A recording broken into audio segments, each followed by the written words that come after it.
Narito na ang mabilisang balita sa ilang probinsya.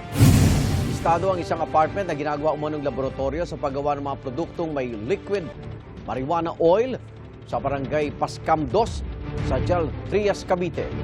Narecover sa laboratorio mga gamot, cookies, chocolate, chili garlic oil at mga gamit sa pagluluto. Yan ay matapos mahuli ang 2 babae sa buy-bust operation. Ay sa mga otoridad, ginagamit ang 2 mga dumi ng aso at pusa na natagpuan sa apartment para pagtakpan ng amoy ng paggawa ng marijuana. Umamin ang isa sa mga suspect na gumagawa siya ng produkto may halong marijuana oil.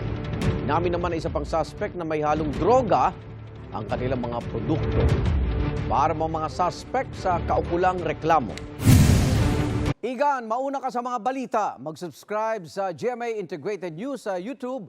Sa mga kapuso abroad, subaybayan nyo kami sa GMA Pinoy TV at sa www.gmanews.tv.